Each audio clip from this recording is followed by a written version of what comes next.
Good morning, everyone, and welcome to the Electromark Specification Training for Signs, Tags, and Labels webinar. My name is Courtney Achi, and I am the Marketing Specialist for Electromark. Brandon Furber, our Electromark Application Engineer, will be presenting today. But before I turn the controls over to him, if you have any questions at any point during the webinar, please use the GoTo dashboard. At the end of the webinar, I will read your questions aloud for Brandon to answer. Now, without further ado, Brandon Furber. Welcome everyone to Electromark's Simplifying Specifications for Signs, Tags, and Labels webinar. I'm Brandon Furber, Electromark's Application Engineer. To give you some idea of what experience I have, I've been with Electromark for over 13 years now.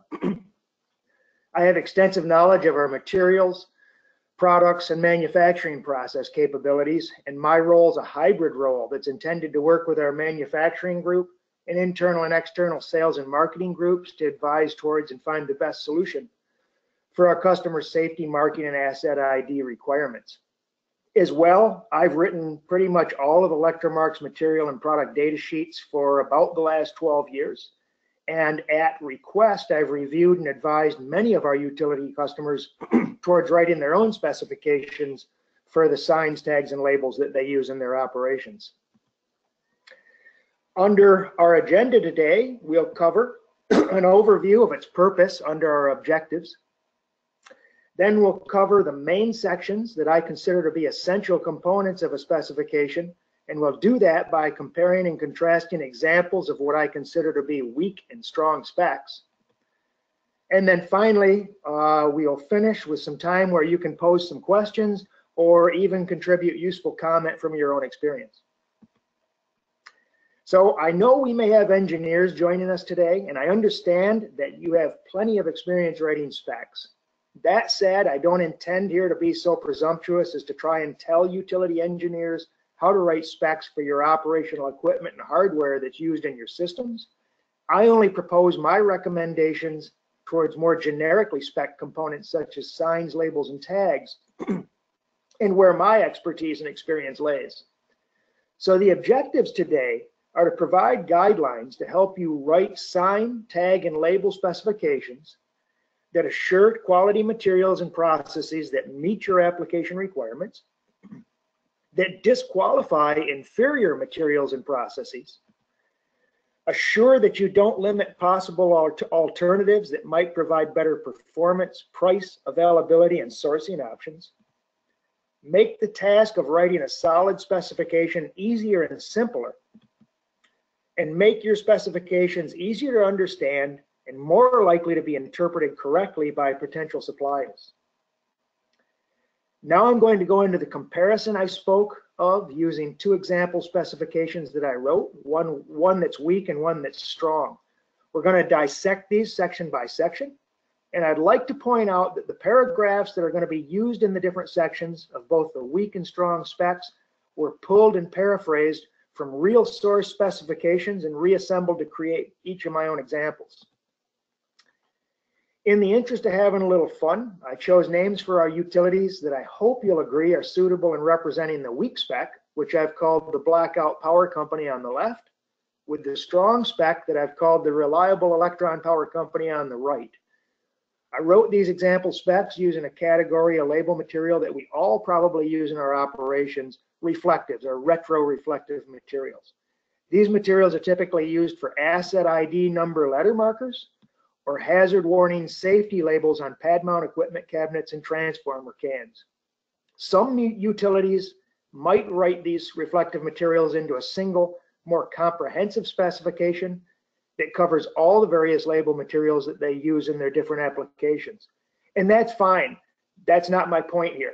I just limited my examples to that single material and the applications where it might be used in order to keep my comparisons simple.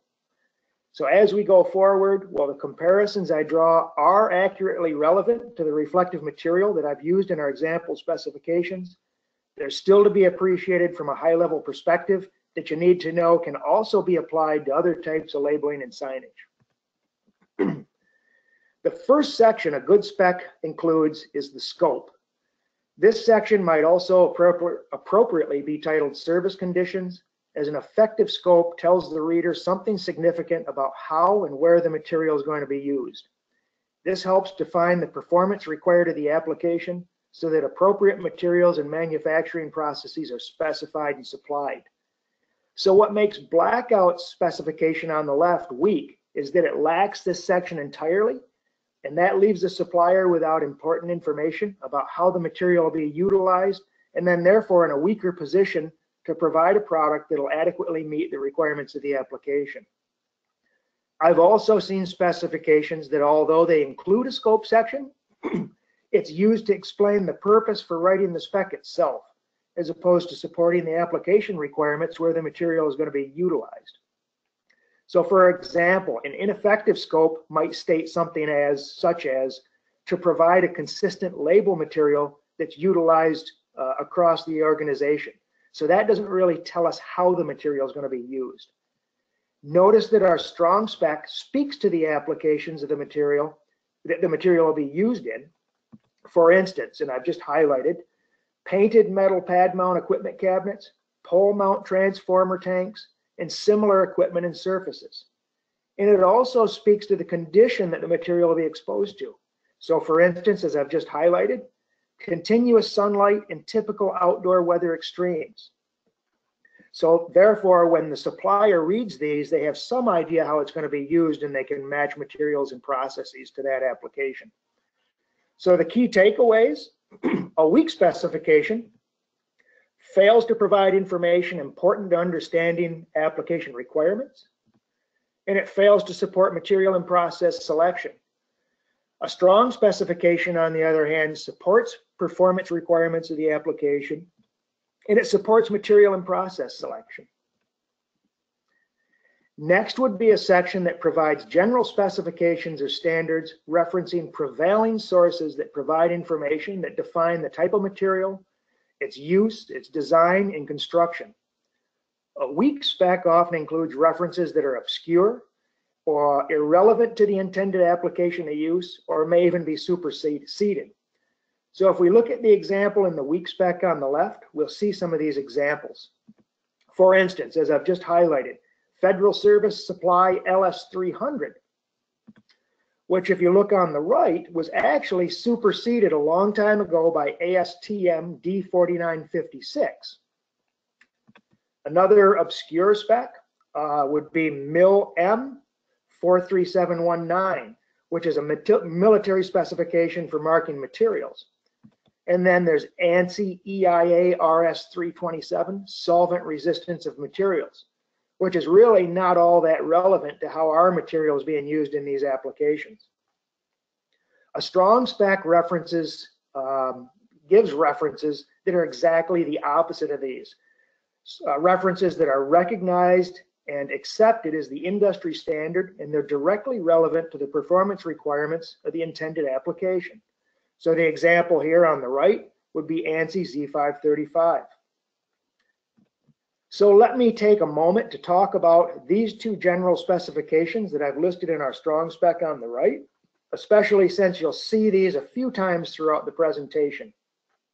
So I want to emphasize that these two specifications or standards are the prevailing standards that are relevant to the materials and applications in the example that we're using here for retroreflectives.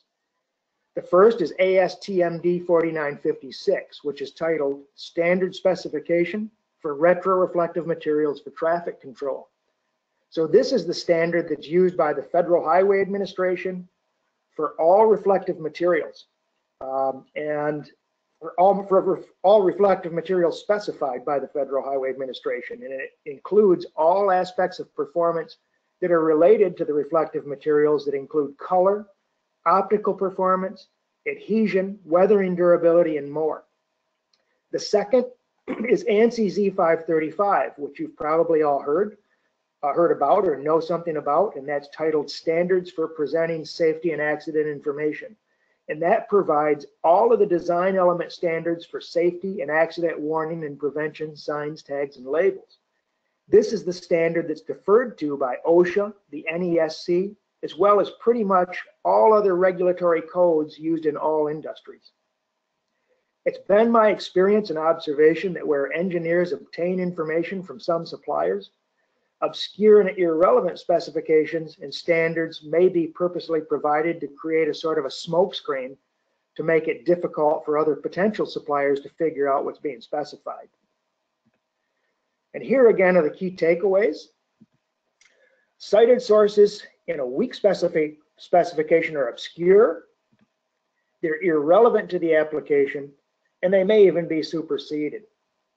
Cited reference sources in a strong specification are the recognized and accepted industry standard, and they're relevant to the performance required of the application. Next, there would typically be a section describing material. So there's several things I want you to notice here. The weak spec includes material reference names that are internal to and would only be understood by one supplier, and they're unrecognizable to other potential suppliers. Again, they're often provided purposely as a smokescreen. An example, as I've highlighted here, would be U2400, which happens to be an internal material designation of one specific supplier that wouldn't be recognized by other suppliers or even raw material manufacturers. The weak spec references specific material from specific manufacturers, and it allows for no equal. This can provide confusion and inability to source when certain materials become obsolete or discontinued. It eliminates options equally as good that may have better cost or availability, and it limits access to potential suppliers who may preferentially source and utilize other equal or even better materials from other manufacturers. An example of a specific manufacturer's material, as I just highlighted here, would be 3M3800, which happens to be a material that was discontinued in 2008. But this is a material for which there are equivalent materials still available from other manufacturers.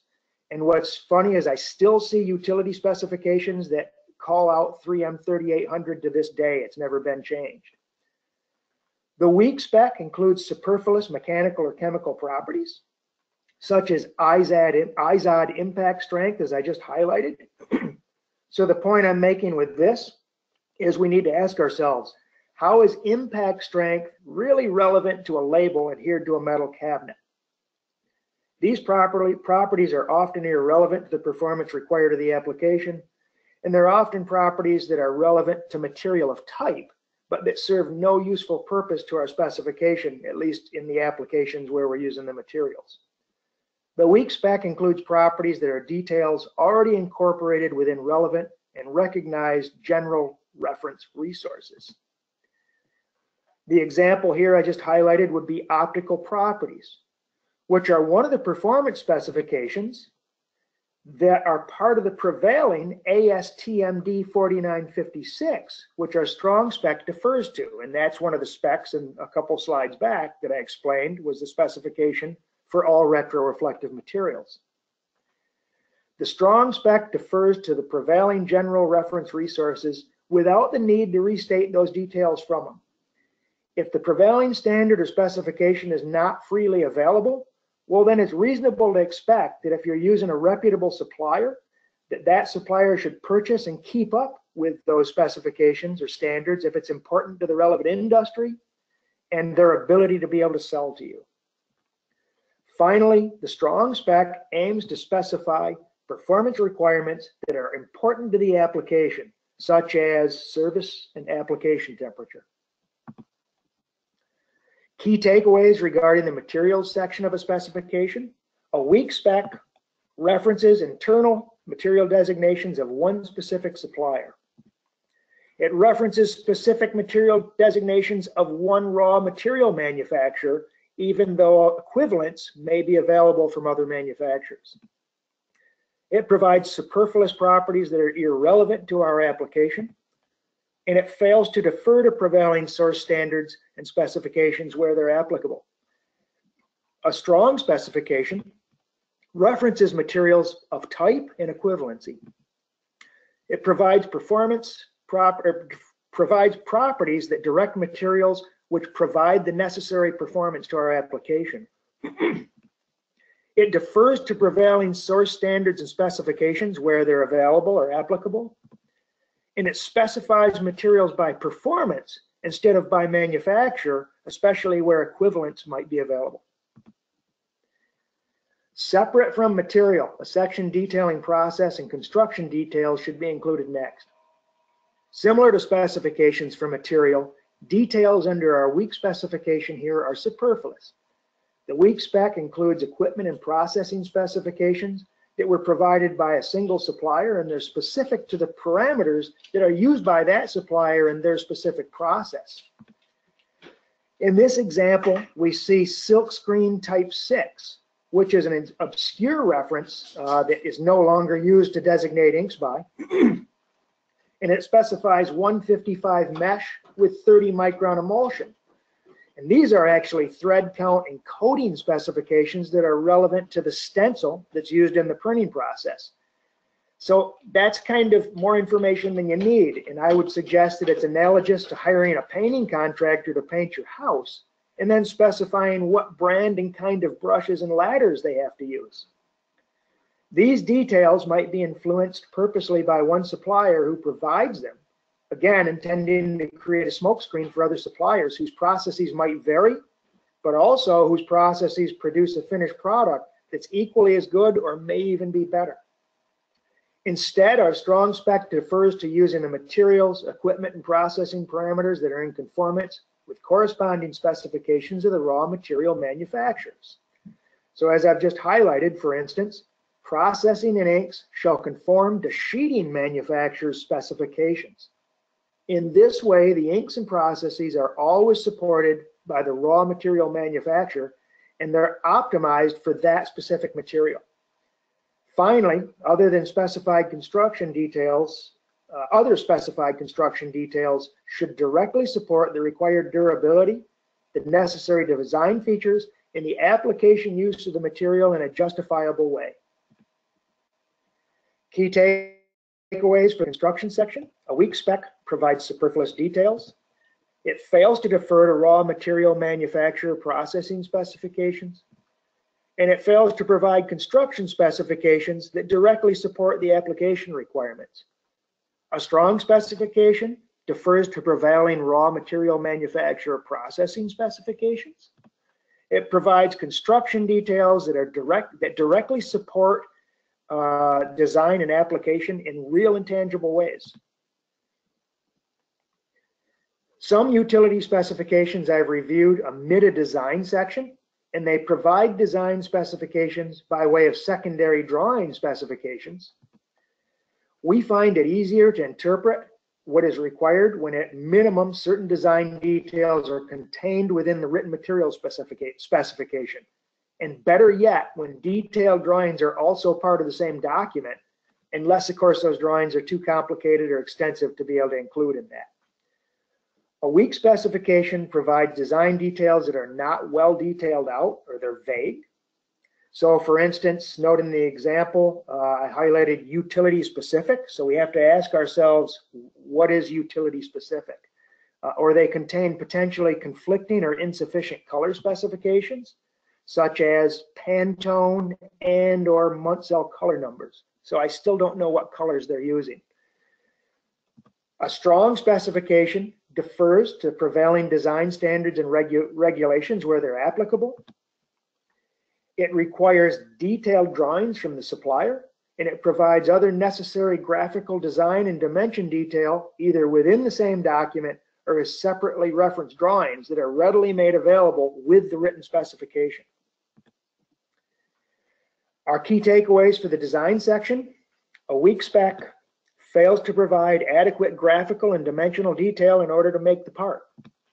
It provides vague specifications, and it may contain potentially conflicting or insufficient color detail. A strong spec defers to the prevailing design standards and regulations where they're applicable. It contains other additional specification as necessary in order for the supplier to be able to make the part. And it requires detailed drawings from the supplier. The last sections I'll cover are performance and warranty. So some utility specifications may contain a section that combines required performance along with the warranty information, as you see on the right, or excuse me, on the left. And so combining these sections seems logical because performance and warranty are, of course, related, and I see no problem with this. But I've separated them in my strong spec example because I believe that while durability and performance are certainly related, each does provide something distinctly different from the other. Durability performance should specify something that can be qualified or judged about the material as it relates to the requirements of the application. The weak specification here provides performance specs that are not only superfluous, but also probably not all that relevant to the actual requirements of our application. For instance, I'll highlight in the area of chemical resistance, we need to ask ourselves, are reflective markers on a pad mount equipment cabinet really expected to be exposed to diesel fuel, antifreeze, and acetone? And yet we see it as one of the requirements or one of the specifications in our weak spec. The strong specification here provides performance details that support the required appearance and physical condition of the material over time as they relate to the application. And so I'll highlight a few of these. Materials shall remain free of cracking, crazing, hazing, yellowing, etc. Here's another. Labels shall not exhibit peeling, curling, or edge lifting. And then another, graphics shall exhibit minimal fade so as to allow colors to remain in conformance with ANSI Z535. And as to that over time that I referenced, we have labels shall exhibit this performance for the minimum duration of the warranty. Notice that the weak spec tells us nothing about the acceptable appearance and physical condition of the material over time. Here's our key takeaways then for the performance section. A weak specification specifies superfluous details that may be irrelevant within the application.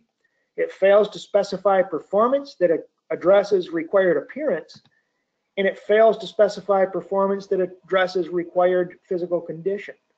The strong spec, on the other hand, speaks to performance as it relates to the critical application requirements.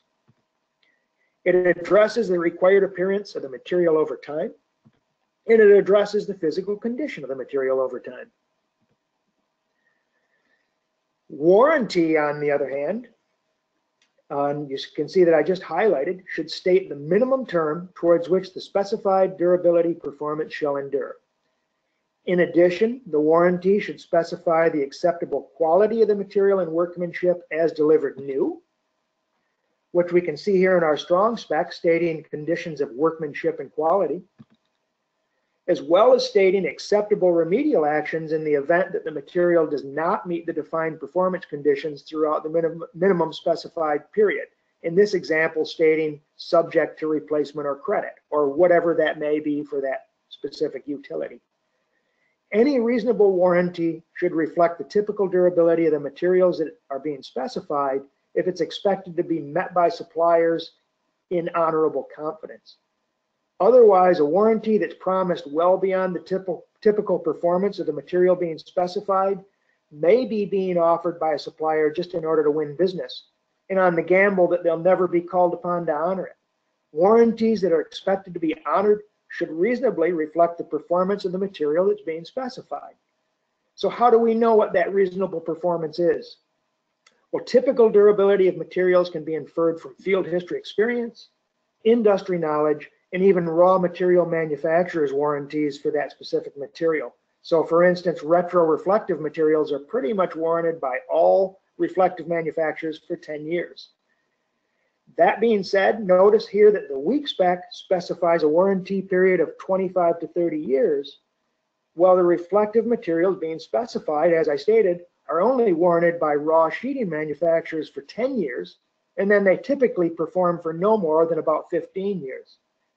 As well, note the conflicting warranty periods in our weak spec.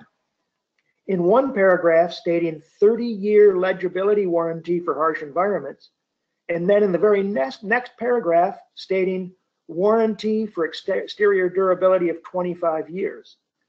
the conflict between these two details or warranty periods doesn't even make sense. And again, I want to emphasize that these two paragraphs were together and I took them from an actual utility specification. So how are you to know what is the required warranty period? And so on our last slide are the key takeaways regarding warranty requirements. A weakly written warranty fails to state anything about quality and workmanship, fails to specify acceptable remedial actions. It specifies an unrealistic warranty period. It lacks acceptable performance conditions related to the warranty, and it may contain conflicting or even inconsistent requirements. A strongly written warranty, on the other hand, specifies the quality and workmanship that's required as delivered new. It upholds realistic durability expectations relevant to the material being specified. And it utilizes specifications from the performance section as the qualifying conditions of the warranted period. And so with that, we will go into questions. Great, thanks, Brandon. So now we'll get into questions. As a reminder, sorry, I can hear an echo of myself. So as a reminder, you can submit your question using the GoTo dashboard. So the first question is, are these standards applicable for Canada? So the earlier standards like the ASTM for traffic reflectivity and ANSI, would that apply to Canada? I can't tell you specifically if I know whether the ASTM D4956 that was for reflective materials is applied in Canada. My guess would be yes, because I know that the manufacturers of those materials are highly specialized and pretty limited. Basically Avery Dennison, 3M, and then Nippon Carbide are the big three. And I know that they also market the same exact materials into Canada. So my guess would be yes, it's the same retroreflective requirements in Canada. As far as ANSI Z535, this is the specification for design of safety tags, labels, and signs. No, that is currently not the standard in Canada.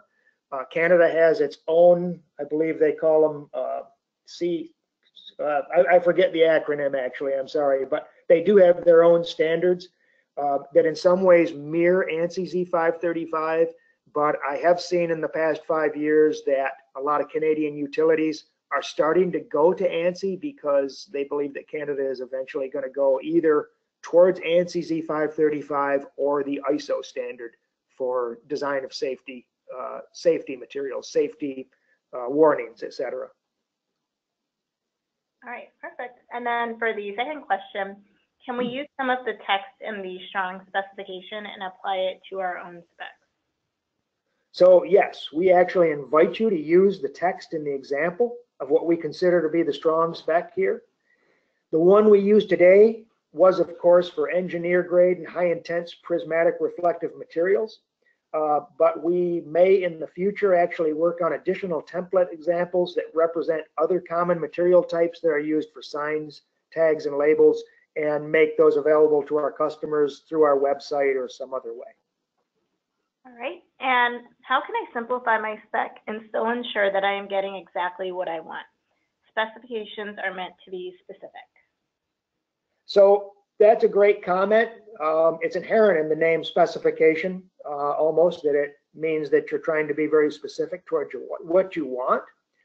And so I would say that with certain materials where there might not be other equal or better options, or even with certain specification details, it may be in your best interest to be very specific towards one material.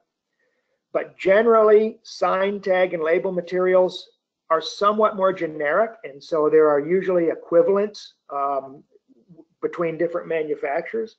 So the message I'm trying to deliver here isn't trying to write specs that lack specificity. Remember the objectives we stated at the beginning of the presentation?